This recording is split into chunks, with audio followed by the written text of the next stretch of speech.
तुमच्यासारख्या सत्ताधाऱ्यांना सत्तेवरून खुर्चीवरून खाली खेचून हुतात्मा चौकात आणलं पाहिजे. आणि ते जे आहेत ना डुप्लिकेट शिवसेनावाले, कुठे आहेत ते? अर्ध्या दाढीवर हात फिरवणारे. ती अर्धी दाढी कापून जनता तुम्हाला अर्ध्या दाढीसह महाराष्ट्रात फिरू, इतकी चिडली आहे जनता. कुठे आहेत? म्हणे मराठी माणसाला पटकून पटकून मारू. हे दलाली करण्या इतपत उद्योगपतींचं सोपं नाही, किंवा मोदी शहांचे बूट चाटण्या इतकं सोपं नाहीये. हा छत्रपती शिवाजी महाराजांचा महाराष्ट्र आहे. या राज्याला इतका निभळट मुख्यमंत्री मिळालाय मराठीच्या बाबतीमध्ये. आणि सांगतो मी मराठी आहे, आणि तो तुमचा डेप्युटी सीएम अर्धा दाढीवाला. लाज वाटली पाहिजे त्याला शिवसेनेचं नाव गेल्याने बाळासाहेब ठाकरेंच्या फोटो मागे लावायला.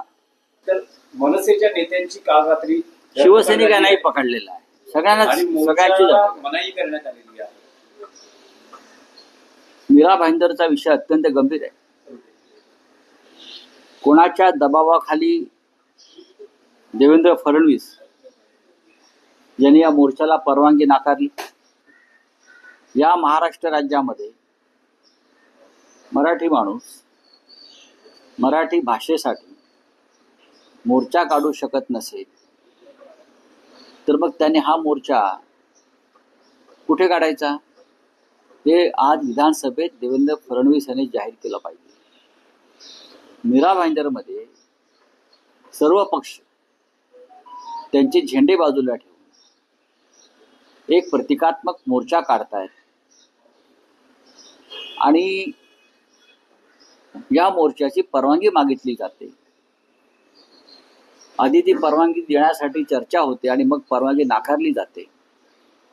आणि अचानक पोलीस बळाचा वापर करून मोर्चा काढणाऱ्या प्रमुख नेत्यांना, कार्यकर्त्यांना पहाटे 2 वाजता 3 वाजता जाऊन अटक केली जाते. हे राज्य नक्की महाराष्ट्र राज्य आहे का? इथे नक्की या राज्याला मराठी मुख्यमंत्री आहे की पुन्हा एकदा मोरारजी देसाईंचा आत्मा देवेंद्र फडणवीस यांच्या शरीरामध्ये गेलाय आणि त्यानुसार ते अशा अघोरी कामं करायला लागले?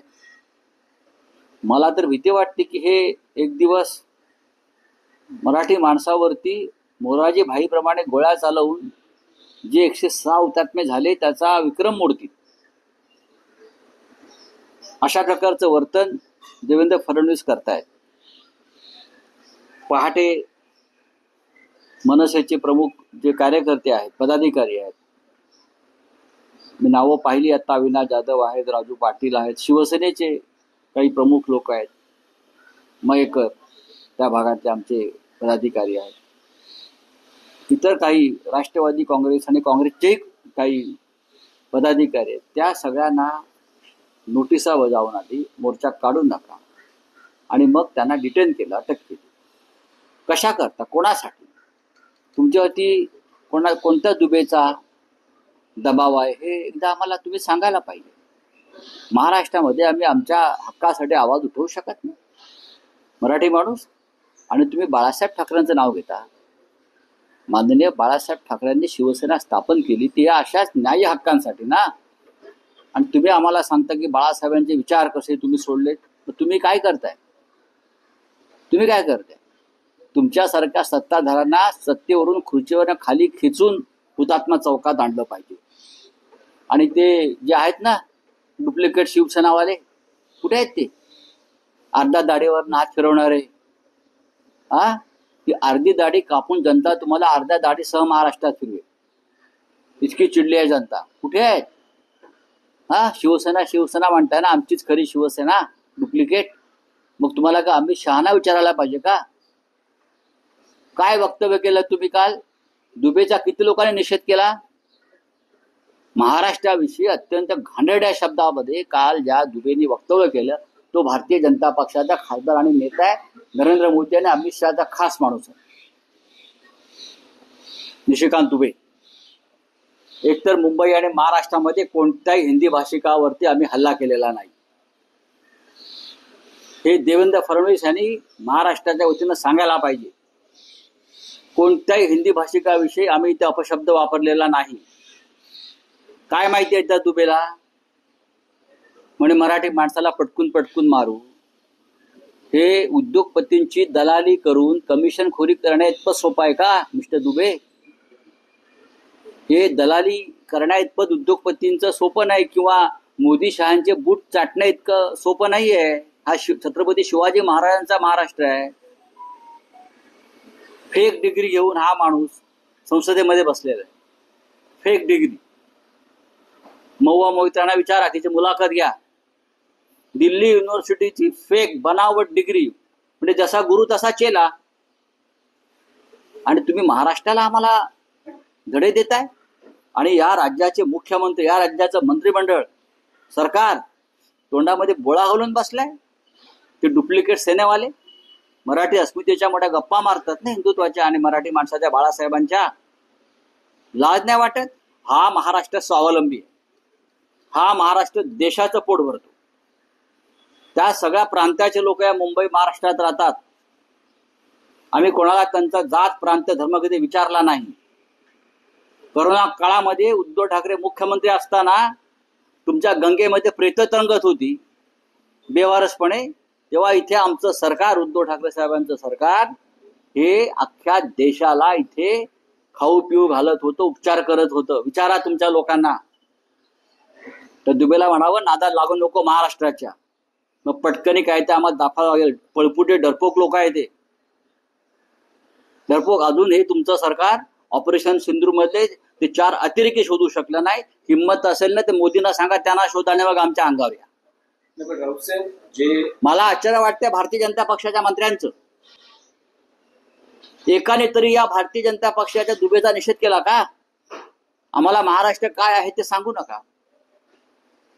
फडणवीसांनी निषेध, धिक्कार नाही, अत्यंत कठोर शब्दात निर्वसना केली पाहिजे या दुबेची, या दलालाची. हा दलाल आहे उद्योगपतींचा. आणि त्याला असं वाटते मुंबईतली त्याची दलाली कमी होईल. हा मुंबईच्या दलालीवर जगतोय हा दुबे. एक बघा, हे वारंवार तुम्ही बोलू नका. मुंबई आणि महाराष्ट्रामध्ये एकाही परप्रांत्यावरती कोणत्याही पक्षानं, ना शिवसेना ना मनसे, एकाही हिंदी भाषिकावरती मला दाखवा की हल्ला झालाय म्हणून किंवा काय चुकीचं काही काम केलंय. आम्ही एवढंच म्हणतो, मराठी बोला. उत्तर प्रदेशला जाऊन आम्ही मराठी बोलतो, तामिळनाडूत जाऊन आम्ही मराठी बोलतो का? आम्ही हिंदी किंवा इंग्रजीच बोलतोय ना. तर चुकलं काय? इथे मुंबईतल्या हिंदी भाषिकांमध्ये अस्थिरता निर्माण करायचं, फूट पाडायची आणि महानगरपालिका निवडणुका घ्यायच्या, अशा प्रकारचे राजकारण. त्यासाठी या दलालांना पुढे केलेलं. मला देवेंद्र फडणवीस यांची कीव येते. त्याने यापुढे मराठी भाषेत संवादच साधू नये कोणाशी. तो जर खरा मर्द मराठी असेल ना, तर या दुबेचा बंदोबस्त करेल, दाखवेल मराठी मर्दपणा काय आहे तो. या राज्याला इतका नेबळट मुख्यमंत्री मिळालाय मराठीच्या बाबतीमध्ये, आणि सांगतो मी मराठी आहे. आणि तो तुमचा डेप्युटी सीएम अर्धा दाढीवाला. लाज वाटली पाहिजे त्याला. शिवसेनेचं नाव गेल्याने बाळासाहेब ठाकरेंचा फोटो मागे लावायला. घरातून फोटो काढा बाळासाहेब ठाकरेंचे सगळे. तुम्ही कसलं बाळासाहेबाचं नाव घेताय? तुमच्या पक्षाचा एक माणूस दुबे, या शिंदेच्या पक्षाचा माणूस, अमित शहाच्या पक्षाचा माणूस, काय बोलतोय महाराष्ट्राविषयी, मराठी माणसाविषयी? लाज नाही वाटत या शिंदे आणि या फडणवीस ना महाराष्ट्राच्या सत्तेवर खुर्च्या उभवायला? हे काय येरागावळे आहेत का मराठी माणूस इथे? आम्ही आमच्या महाराष्ट्रात राहतोय आणि खातो आहोत. लक्षात घ्या, तुझ्या बापाचा खात नाही दुबे. नादा लागू नको महाराष्ट्राच्या. हे सिक्युरिटी घेऊन फिरतो साले 50 ऑफिसर का पोलीसवाले. एका पटकनीचा नाहीये तो.